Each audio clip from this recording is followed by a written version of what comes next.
रहनुमाई के लिए हम तिलावत करेंगे कि बता सकता है पिछले इतवार कलाम मुक़द्दस में से हम क्या सीख रहे थे?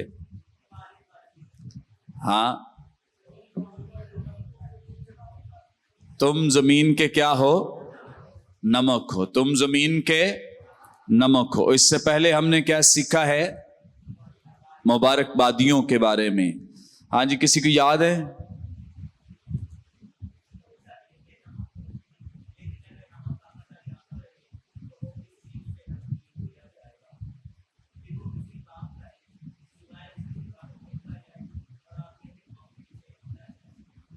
शाबाश, वेरी गुड, जोरदार तालियां बजाएं। Praise God, hallelujah. खास तौर पे मैं इसके स्ट्रक्चर पे, ढांचे पे बहुत जोर दे रहा हूं आजकल कि जो इसकी तरतीब है कलाम मुक़द्दस में वो बड़ी ज़बरदस्त है।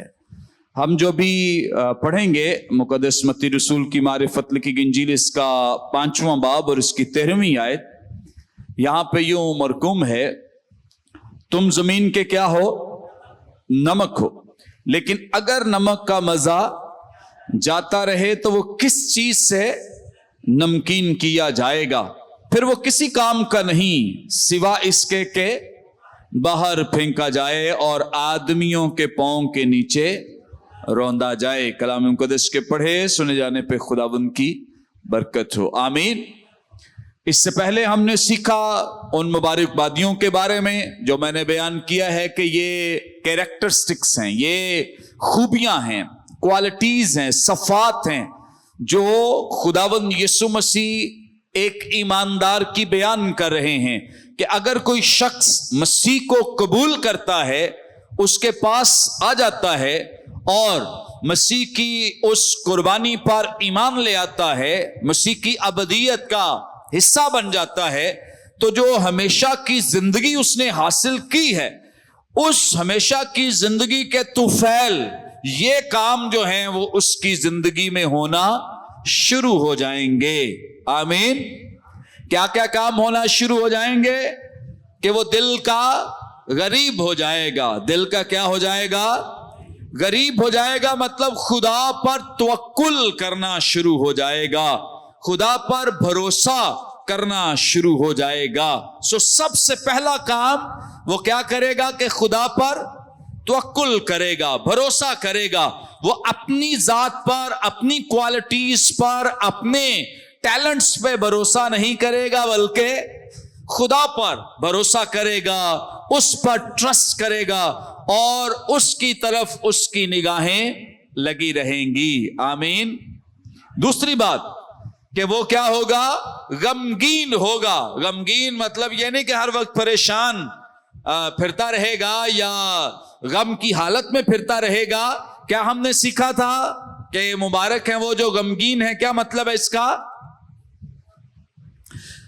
कि जो कभी, जब कभी उनसे कोई ऐसी खता हो जाएगी तो वो उस पर क्या होंगे?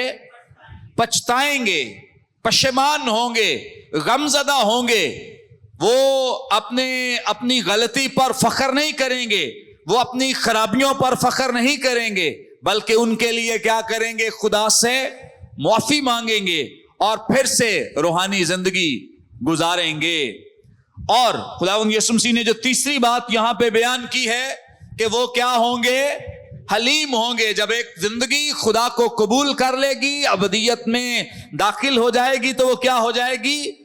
हलीम हो जाएगी। उसकी जिंदगी में किसी तरह का घमंड नहीं होगा, तकब्बुर नहीं होगा, गुरूर नहीं होगा, बल्कि वो क्या हो जाएगा? हम्बल हो जाएगा, आजिज हो जाएगा, इनकिसार हो जाएगा और उसकी जिंदगी में ये आजिजी जो है ये वाज़े तौर पे नजर आएगी। चौथी बात जो खुदावंद यीशु मसीह ने बयान की कि एक शख्स जो मसीह को कबूल कर लेगा वो कैसा होगा? रास्तबाजी का भूखा और प्यासा होगा। क्या होगा? रास्तबाजी का भूखा और प्यासा होगा, यानी हर वक्त उसके अंदर ये तड़प होगी और उसकी ये तड़प जो है, भूख प्यास जो है, ये हमेशा बढ़ती जाएगी।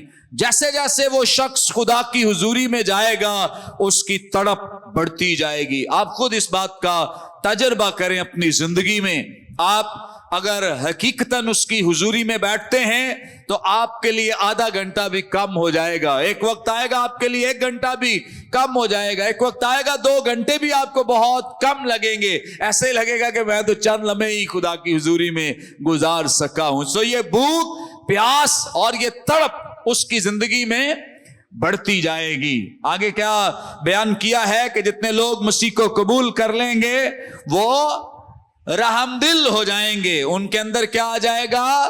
دوسروں کے لیے رحم آ جائے گا. پہلے ہم نے سیکھا ہے کہ جو مبارکبادیاں ہیں ان کا تعلق اپنی ذات سے ہے، لیکن اس کے بعد جیسے جیسے ہم آگے بڑھتے ہیں، جیسے یہ 5ویں مبارکبادی کی طرف، تو یہ 5ویں مبارکبادی کا تعلق کس کے ساتھ ہے؟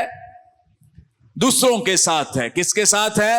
دوسروں کے ساتھ. اسی طرح اگر آپ 10 احکام بھی دیکھ لیں تو پہلے 4 احکام کا تعلق ان کے ساتھ ہے؟ خدا کے ساتھ. آخری 6 احکام کس لیے ہیں؟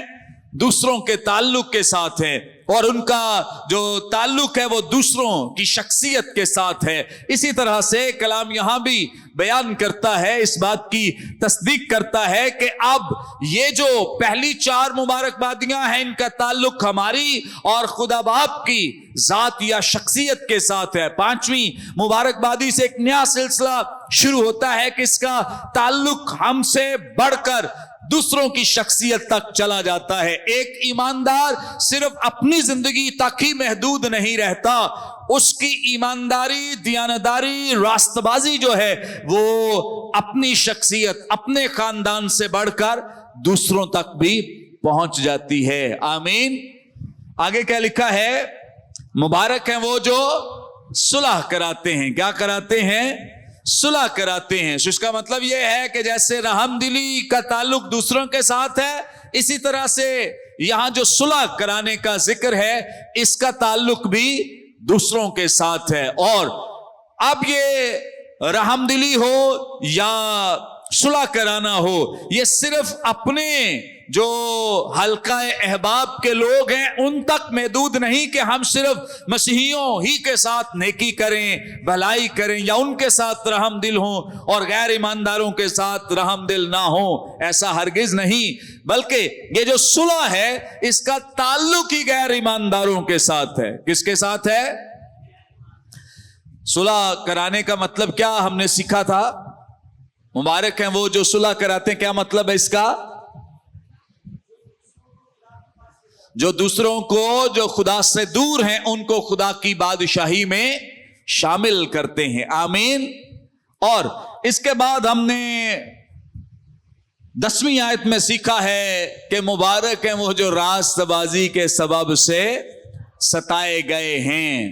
سو ہم نے سیکھا کہ پہلے یہ کام جو ہیں یہ ہماری زندگی میں رحمدلی اور صلح، دوسروں کی زندگی میں جب آپ لوگوں کو مسیح کی بادشاہی میں لائیں گے تب لوگوں کا ریئیکشن آئے گا، تب لوگ ریئیکٹ کریں گے، رد عمل دیں گے. اور رد عمل کیا ہوگا کہ وہ ہمیں ستائیں گے. کیا کریں گے؟ ہمیں ستائیں گے، ناحق ستائیں گے. کلام بیان کرتا ہے کہ کیسے ستائیں گے؟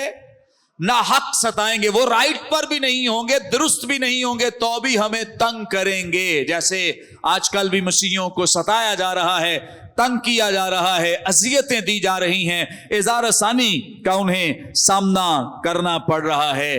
اور اس کے لیے جو ہم نے 13ویں آیت کا مطالعہ شروع کیا ہے، لاسٹ ٹائم ہم نے سیکھا ہے کہ جب یہ سب حالات ہوں گے وہ لوگ ریئیکٹ کریں گے، رد عمل دیں گے، تو پھر کیا کرنا؟ تم زمین کے نمک بن جانا. تم کیا بن جانا؟ نمک بن جانا. پہلے اس طرح کے کریکٹرسٹکس کو اپنی زندگیوں میں اپناؤ، ان خوبیوں کو لے کر آؤ، اور اس کے بعد جب یہ کرو گے تو لوگ کیا کریں گے؟ تمہیں ستائیں گے. جب وہ ستائیں گے تو اس کے بدلے میں تم نے کیا کرنا ہے؟ احتجاج کرنا ہے. اس کے بدلے میں انہیں مارنا ہے یا ان کے لیے بد دعائیں کرنی ہے. کیا لکھا ہے کلام میں؟ تم نے کیا بن جانا ہے؟ پھر نمک بن جانا ہے. ہاللیلویا. کیا بن جانا ہے؟ نمک بن جانا ہے. اور نمک کے تعلق سے کافی چیزوں پر ہم نے غور کیا. میں چاہتا ہوں کہ آج ہم آگے بڑھیں اور نمک ہی کے تعلق سے ہم چونکہ سیکھ رہے ہیں تو اس سے تھوڑا جو جہاں سے ہم نے ختم کیا تھا لاسٹ ٹائم اس سے آگے بڑھیں گے. جیسے ہم سیکھ رہے تھے کہ نمک جو ہے یہ بڑا گراں قدر ہے, قیمتی ہے. لوگوں کو سیلریز بھی اسی کی صورت میں دی جاتی تھی. لوگ نمک کو تھیون کہتے تھے, یعنی خدا کے طور پہ دیکھتے تھے. رومی لوگ ایمان رکھتے تھے اس بات پر کہ اگر دو چیزیں انسان سے چھین لی جائیں تو وہ ہلاک ہو جائے گا, مر جائے گا. ایک سورج اور دوسرا نمک, ایک سورج اور دوسرا نمک. اس لیے وہ سورج دیوتا کی پوجا بھی کرتے تھے, پرستش بھی کرتے تھے. ان کے خیال میں کہ زندگی کا دار و مدار اسی پر ہے. اسی لیے خداوند یسوع مسیح نے پہلے ایمانداروں کو نمک سے تشبیہ دی ہے اور اس کے بعد نور کے ساتھ, یعنی سورج روشنی کے ساتھ. اوکے, آج ہم آگے بڑھتے ہوئے سیکھیں گے کہ یہ اس دور میں ایک کووننٹ, ایک عہد کی علامت بھی سمجھا جاتا تھا, دوستی کی علامت بھی سمجھا جاتا تھا. جب لوگ خون کے ساتھ عہد قائم کرتے تھے تو اس کے بعد جیسے ابراہم کے ساتھ خدا نے جو عہد باندھا وہ کیسے باندھا تھا؟ خون کے ساتھ. کیسے باندھا تھا؟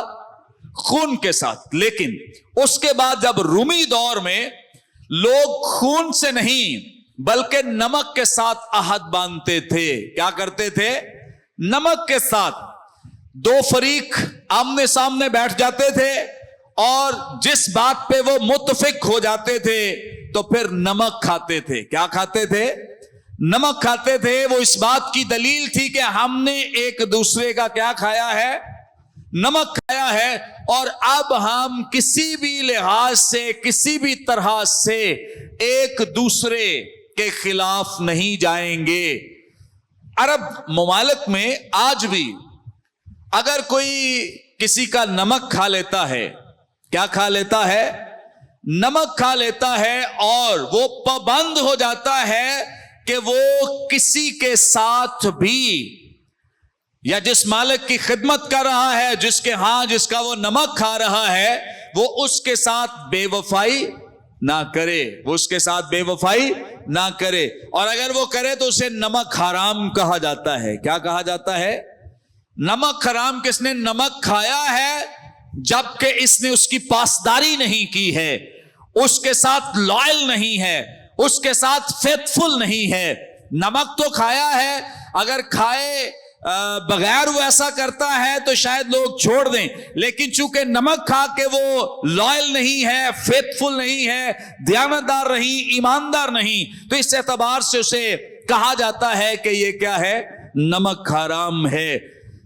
اس دور میں یاد رکھیں, بائبل مقدس بھی اس کی تصدیق کرتی ہے. اگر آپ دیکھنا چاہیں بعد میں آپ پڑھ سکتے ہیں, لکھ سکتے ہیں.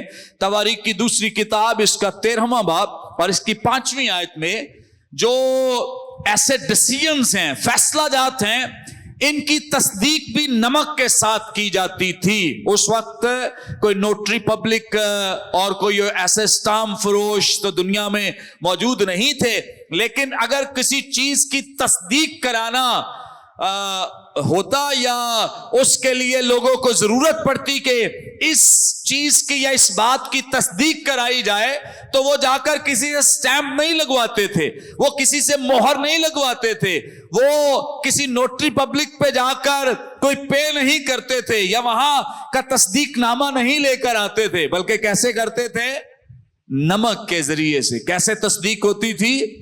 نمک کے ذریعے. یعنی کوئی بات پکی کرنی ہے تو نمک کے ذریعے پکی کی جاتی تھی کہ یہ بات جو ہے یہ پکی ہو گئی ہے, یہ عہد جو ہے یہ اب مضبوط ہو گیا ہے.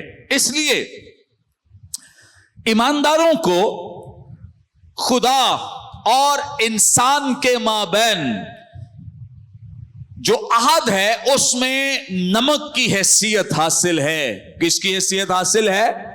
نمک کی. اگر کوئی ایماندار, اگر کوئی غیر ایماندار ایماندار بنتا ہے, یا دنیا دار شخص جو ہے وہ دنیا سے نکل کر مسیح کی جانب آ جاتا ہے, تو اس کو مسیح کے پاس لانے کے ضامن کون ہیں؟ ایماندار. کون ہے؟ ایماندار. کون ان کو لے کر آیا ہے؟ ایماندار لے کر آئے ہیں. سو ایماندار جو ہے یہ نمک کی हैसियत रखते हैं इन लोगों के माबैन जो खुदा से दूर हैं और दुनियादारी में फंसे हुए हैं। सो ईमानदार जो हैं, चर्च जो है, इनके लिए एक अहद की हैसियत रखता है। फिर कलाम बयान करता है कि नमक को दुनिया में टेस्ट के लिए इस्तेमाल किया जाता है। किसके लिए इस्तेमाल किया जाता है? टेस्ट के लिए। या लोग जो मजा खाने का बनाते हैं वो किसके जरिए बनाते हैं? नमक। अगर नमक ना डाला जाए तो खाने का मजा जो है वो नहीं रहता है। सो इसलिए नमक जो है ये कह लें कि दुनिया में टेस्ट प्रोड्यूस करता है या दुनिया में अपनी तासीर या असर देता है। इसलिए ईमानदारों को इस नाम से या इस चीज के साथ तशबीह दी गई है ताकि वो समझें कि दुनिया में जो टेस्ट है, दुनिया में जो तासीर है, जो असर है, ये नमक का है। इसलिए यीशु मसीह ने कहा है कि अगर नमक का मजा जाता रहे, अगर नमक का मजा जाता रहे तो फिर वो किस चीज से नमकीन किया जाएगा? वो फिर किसी भी चीज से नमकीन नहीं किया। मतलब इसका यह है कि अगर एक ईमानदार में तासीर नहीं है, अगर एक ईमानदार अपने में टेस्ट नहीं रखता है या अपनी जिंदगी से लोगों को वो उस तासीर से मुतासर नहीं करता है, तो इसका मतलब है कि इस तासीर को वापस लाने के लिए, इस नमक के मजे को वापस लाने के लिए कोई भी दूसरा वे या तरीका नहीं है। तरीका यही है कि जो टेस्ट हमें दिया गया है हम अपनी जिंदगियों से इसे जाहिर करें। हम क्या करें? अपनी जिंदगियों से इसे जाहिर करें। बतौर ईमानदार, बतौर चर्च, बतौर कलीसिया और बतौर खुदा के फर्जंद होते हुए हमारी जिंदगियों से खुदावंद यीशु मसीह और उसके काम और उसका कलाम नजर आना चाहिए। अगर उसका कलाम, उसकी बातें हमारी जिंदगी से लोगों को नजर नहीं आती हैं तो इसका मतलब है कि हम दुरुस्त मसीही नहीं है। कोई कह सके कि फलां शख्स जो है वो मसीही है और बड़ा ईमानदार है, वो क्या है? बड़ा ईमानदार है, वो बड़ा दयानतदार है। कोई कह सके कि वो मसीही है और बड़ा पंक्चुअल है, टाइम का पाबंद है, वो अपने टाइम की चोरी नहीं करता, वो ईमानदार है, वो शराब नहीं पीता, वो नशा नहीं करता है, वो ईमानदार है, वो किसी नाच रंग में हिस्सा नहीं लेता है, वो ईमानदार है और बड़ी रास्तबाजी की जिंदगी गुजार रहा है, ईमानदार है, सबके साथ बड़ा तमीज से पेश आता है, ईमानदार है, सबसे झुक के मिलता है, ईमानदार है, खुश अखलाकी का मुजाहिरा करता है, ईमानदार है, दूसरों की रिस्पेक्ट करता है, ख्याल करता है, दूसरों के साथ रहमदिली से पेश आता है, मोहब्बत, प्यार, अकीदत से पेश आता है। ये है एक ईमानदार की जिंदगी में टेस्ट कि दूसरे उसकी जिंदगी से क्या हो? मुतासर हो, उसके बारे में कहें। हमारे यहां वैसे तो जब कोई खुदा न खास्ता मर जाता तब उसकी खूबियां याद आती हैं, जिंदा को तो वैसे ही लोग बहुत कम पूछते हैं, ऐसा ही है। सो अच्छा है कि हम बतौर ईमानदार दुनिया में अपना टेस्ट दें। जब लोग हमारे साथ इस तरह का रवैया रखते हैं कि हमें हर जगह पे मुश्किलात का सामना है, हर जगह पे हमारे साथ तासुब का हमें सामना करना पड़ता है या हमें इस भयानक चीज में से गुजरना पड़ता है, तो अच्छा है कि उस वक्त हम उनके साथ लड़ाई झगड़ा न करें, हम उनके साथ किसी तरह का भी कोई रिवेंज ना रखें, बल्कि अपनी जिंदगियों का क्या दें? टेस्ट दें। अपनी जिंदगियों का क्या दें? टेस्ट दें। कलाम बयान करता है, मेरे साथ अगर देख लें, मुकद्दस पौलुस रसूल का कुरिन्थियों की कलीसिया के नाम लिखा गया दूसरा खत, दूसरा बाब, कुरिन्थियों की कलीसिया के नाम लिखा गया मुकद्दस पौलुस रसूल का दूसरा खत, दूसरा बाब और इसकी 15वीं 16वीं 2 आयत में लिखा है, क्योंकि हम खुदा के नजदीक निजात पाने वालों और हलाक होने वालों दोनों के लिए क्या है? मसीह की खुशबू हैं। क्या है? मसीह की खुशबू हैं। बाज के वास्ते तो मरने के लिए मौत की बू, और बाज के वास्ते जीने के लिए जिंदगी की बू हैं। और कौन इन बातों के लायक है? यहां बड़ी जबरदस्त मुक़द्दस पौलुस रसूल ने जो ईमानदारों के ताल्लुक से बात बयान की है कि हम मसीह की क्या हैं? खुशबू हैं। हम मसीह की खुशबू हैं। सो हमारी जिंदगियों से ये खुशबू आनी चाहिए। किस चीज की खुशबू आनी चाहिए? कि हम मसीही हैं। जिसने जो भी खुशबू लगाई होती है लोग उसी को स्मेल करते हैं। ऐसा ही है, लोग उसी को स्मेल करते हैं कि इससे फलां चीज की स्मेल आ रही है, खुशबू आ रही है। और अगर हम मसीही हैं तो हमारे काम बताएंगे हमारी ये खुशबू जो है। और कैसी जबरदस्त बात है और बड़ी खूबसूरत बात जो मुक़द्दस पौलुस ने यहां पर की है कि खुशबू जो है ये लोगों को मुतासर किए बगैर नहीं रह सकती है। आमीन। किसी ने खुशबू लगाई हो और आपके पास से गुजरे तो क्या आप उससे मुतासर नहीं होंगे? क्या वो खुशबू नहीं आएगी? आपको आएगी। इसीलिए तो लगाते हैं। ये सोनू इसीलिए खुशबू लगा के आता है ताकि जब मैं गुजरूं तो लोग कहें आह खुशबू आ रही।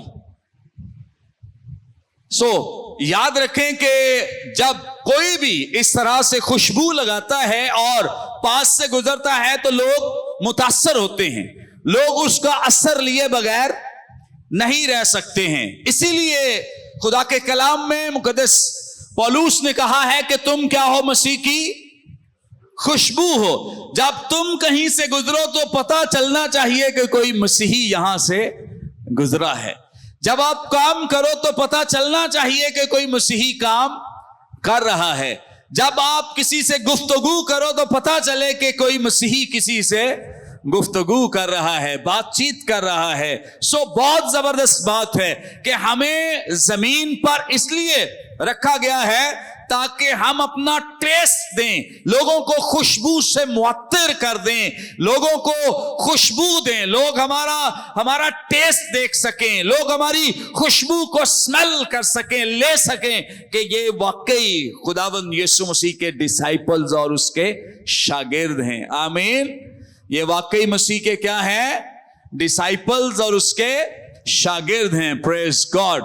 लेकिन अफसोस उस वक्त होता है कि मसीहियों को रखा इस पर्पस और इस मकसद के लिए गया है यहां पर कि ये लोग अपना टेस्ट दें, अपना जायका दें और अपनी खुशबू से लोगों को मुतासर करें। लेकिन बड़ी कई दफा शर्म और अफसोस की बात हमें नजर आती है जब मसीहियों के घरों से शराब पकड़ा जाता है।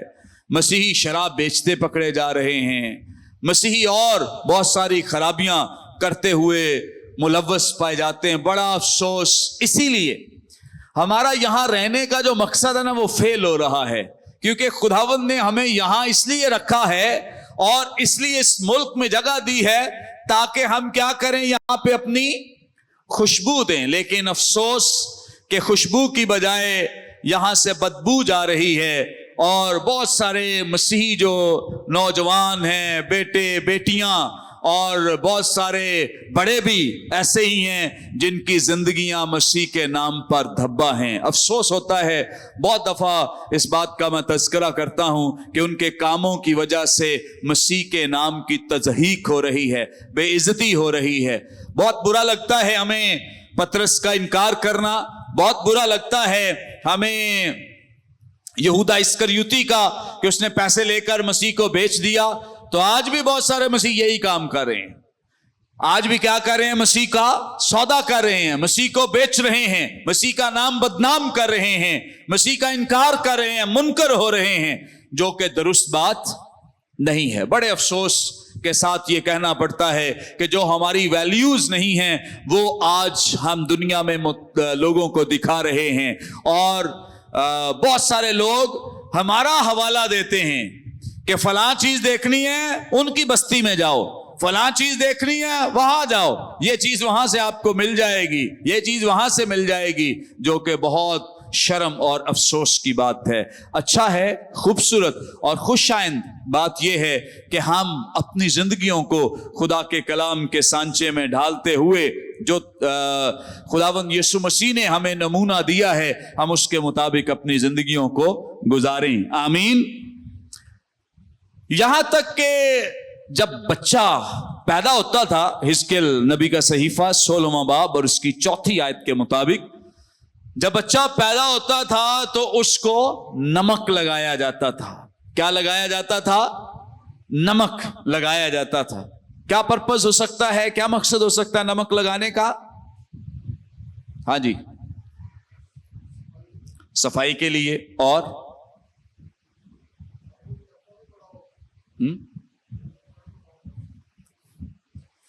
آواز نہیں آ رہی مجھے. یس, ہمارے یہاں ذرا بچوں کی جب ان کی پیدائش ہوتی ہے تو کچھ لاڈ پیار زیادہ ہیں, لیکن کچھ جگہوں پہ ایسا ہے کہ وہ بچوں کے جو اعضاء ہیں, پارٹس ہیں باڈی کے, ان کو سیدھا کرنے کے لیے پہلے تو نمک کے ساتھ چکے اس کو صفائی کرتے ہیں, اور اس کے بعد اس کے پھٹیاں وغیرہ باندھتے ہیں, اس کو ایسے لپیٹتے ہیں جس طرح سے وہ ماں کے پیٹ میں رہا ہے, تاکہ اس کے اعضاء سیدھے رہیں, اس کے باڈی پارٹس جو ہیں وہ خراب نہ ہوں. تو بڑی سختی کے ساتھ بچوں کے ساتھ پیش آیا جاتا ہے, تاکہ یہ اپنی زندگی میں جو ہارڈ ورک ہے اور جو محنت ہے, یا جو ان کے بدن ہے, باڈی ہے, یہ سخت ہو سکے, اسٹرانگ ہو سکے, مضبوط ہو سکے. ہمارے ہاں تو بڑے چونکہ لاڈ پیار ہیں, جیسے ہی بچہ آتا ہے ویسے ہی یہ شروع ہو جاتا ہے. سو نمک اس لیے لگایا جاتا تھا, ایک تو صفائی کے لیے لگایا جاتا تھا, اور دوسری بات یہ ہے کہ نمک اس لیے لگایا جاتا تھا کہ اگر خدا نخواستہ اس کے بدن پر کوئی داغ ہے, کوئی دھبا ہے, یا کسی طرح سے کوئی تکلیف بھی ہے, تو اس نمک کی وجہ سے جاتی رہے. یہ نمک لوگوں کے لیے شفا کا کام کرتا, زندگی کا کام کرتا, اور لوگوں کے لیے یہ نمک جو ہے یہ صفائی کا کام کرتا. اس لیے بائبل مقدس میں خاص طور پہ جو ایماندار ہیں انہیں نمک کہا گیا ہے, کیونکہ یہ دنیا کے لیے شفا, زندگی اور صحت کی علامت ہیں. آمین. کس چیز کی علامت ہیں؟ زندگی کی علامت ہیں, شفا کی, تازگی کی علامت ہیں, صفائی کی علامت ہیں. اس لیے کلام مقدس میں انسانوں کو, ایمانداروں کو کیا کہا گیا ہے کہ وہ کیا ہے؟ نمک کی. یہ تمام انسانوں کی بات نہیں بلکہ ایمانداروں کی بات کی جا رہی ہے. ایک اور بات, نمک کو لوگ تباہی اور بربادی کے لیے بھی استعمال کیا کرتے تھے. وہ کیسے کرتے تھے؟ قضات کی کتاب 9واں باب اور اس کی 45ویں آیت میں ہمیں ذکر ملتا ہے کہ یہ نمک جو ہے اس کو لوگ ریونج کے لیے بھی, عدالت کے لیے بھی استعمال کرتے تھے. اگر خدا نخواستہ کسی کو کوئی دشمنی ہے نا دوسرے کے ساتھ, تو وہ ان کی فصلوں میں نمک بو دیتا تھا. کیا کرتا تھا؟ نمک ڈال دیتا تھا, اور اس کی وجہ سے ان کی فصلیں جو تھی وہ تباہ اور برباد ہو جاتی تھی. اس سے ہم یہ سیکھتے ہیں کہ خدا نے ایمانداروں کو زمین پر عدالت کے لیے بھی رکھا ہے. کس کے لیے رکھا ہے؟ عدالت کے لیے. جب کوئی شخص ایمانداروں کے ساتھ, یا جتنے لوگ یا کوئی بھیڑ جو ہے وہ ایمانداروں کے ساتھ کسی بھی طرح کا غلط رویہ اپناتے ہیں اور مسیحیوں کے ساتھ زیادتی کرتے ہیں, تو مسیحی کبھی بھی ڈس اپوائنٹ نہ ہو, مایوس نہ ہو. تو خدا کچھ نہیں کر رہا, ہم اتنے پس رہے ہیں, ہم اتنا نقصان اٹھا رہے ہیں. یاد رکھیں کہ خدا ان کی خود عدالت کرتا ہے. کون عدالت کرتا ہے؟ خدا عدالت کرتا ہے. اور وہ کبھی بھی ایمانداروں کو یہ حق نہیں دیتا ہے.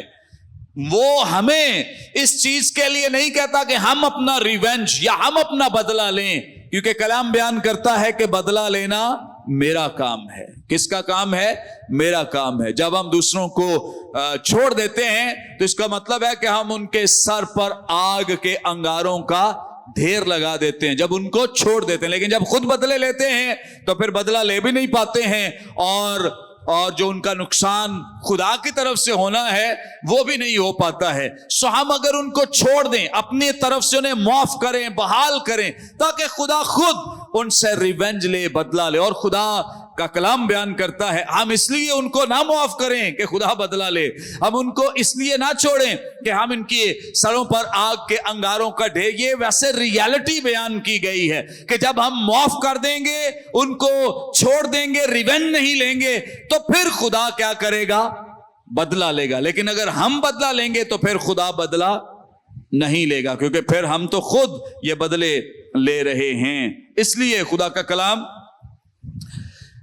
खूबसूरती से इस बात को बयान करता। आखिरी एक और बात मैं आपके साथ शेयर करूंगा, इसके बाद हम खत्म करेंगे।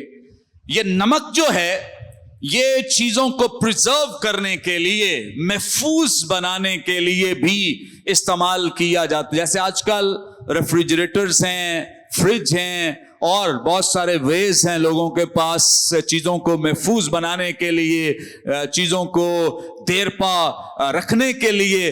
तो आजकल तो बड़े लेटेस्ट तरीके हमारे पास हैं, लेकिन याद रखें कि पहले ऐसे रेफ्रिजरेटर्स, फ्रिज या दीगर जो तकनीकी चीजें हैं ये तो मौजूद नहीं थी। लेकिन उस वक्त जब चीजों को प्रिजर्व किया जाता था, महफूज बनाया जाता था, और चीजों को इस लायक बनाने के लिए कि वो काफी देर तक रखी जा सके, तो चीजों को क्या किया जाता था? नमक लगाया जाता था। क्या किया जाता था? नमक लगाया जाता था, ताकि चीजें जो हैं वो देर पा हो सकें, ज्यादा देर तक रह सकें। सो लास्ट टाइम भी हमने सीखा था कि दुनिया अगर महफूज है तो किसकी वजह से है? किसकी वजह से है? ईमानदारों की वजह से है। आपको अब्राहम के वाक़े के ताल्लुक से भी बताया गया था, जब अब्राहम ने सदूम और अमूरा के लिए रिक्वेस्ट की, दुआ की कि अगर खुदाया वहां पर कितने निकल आए? सबसे पहला नंबर क्या था? 50 निकल आए। उसके बाद 45, उसके बाद 40, उसके बाद 30, मैं क्या 35 ना कह दें, और उसके बाद 20 के बाद 10। तो कितने निकले वहां पे? 10 भी नहीं निकले। वहां पर 10 भी नहीं निकले। अगर इतने भी निकल आते तो खुदा क्या कर देता? उसको छोड़ देता। लेकिन चूंकि इतने भी नहीं निकले हैं, इसका मतलब यह है कि आज अगर दुनिया महफूज है तो किसकी वजह से? ईमानदारों की वजह से, रास्तबाजों की वजह से। आज अगर खुदा ने दुनिया को छोड़ा है, या खुदा उस तरह से जितनी बदी यहां पे चल रही है, गुनाह चल रहा है, खुदा क्यों नहीं इनसे बदला ले रहा? क्योंकि यहां कौन है? ईमानदार हैं। यहां कौन है? ईमानदार हैं। सो ईमानदार जो हैं ये दुनिया को महफूज बनाए हुए हैं। समझ लें कि एक ढाल है, एक सिपर हैं ईमानदार जो हैं। इसलिए बहुत जबरदस्त है, खूबसूरत बात यह है कि जब हमें नमक के साथ तशबीह दी गई है, तशबीह का मतलब यह है कि हम नमक की मानिंद ठहराए गए हैं। जो क्वालिटीज, खूबियां नमक में मौजूद हैं, वो सारी की सारी ईमानदार में भी मौजूद हैं। जिस तरह वो टेस्ट देता है और उसे एक फेथफुलनेस की अलामत समझा जाता है, तो ईमानदार भी लोगों में टेस्ट दे रहे हैं, अपना जायका दे रहे हैं, अपनी खुशबू दे रहे हैं, और ये भी फेथफुलनेस की अलामत है, रास्तबाजी, दयानतदारी की अलामत है। जिस तरह नमक से चीजों को महफूज बनाया जाता है, ईमानदार भी लोगों के लिए उनको बचाने का बाइस है, उनको महफूज रखने का एक वसीला है। इससे मुराद एक हम इवेंजलिज्म भी ले सकते हैं कि ईमानदारों को दुनिया में महफूज बनाने के लिए खुदा इस्तेमाल कर रहा है कि दुनिया को दुनियादारी से निकाल कर लोगों को उस खराब जहान से अलग करके उनको खुदा की अबदियत में क्या किया जाए? शामिल किया जाए, ताकि वो क्या हो जाएं? महफूज हो जाएं। ताकि वो क्या हो जाएं? महफूज हो जाएं। सो इसलिए हमें नमक के साथ तशबीह दी गई है, ताकि हम अपना ٹیسٹ اور لوگوں کو محفوظ بنانے میں اپنا اہم کردار ادا کریں. خداوند اپنے کلام کے وسیلے ہم سب کو برکت دے. آمین.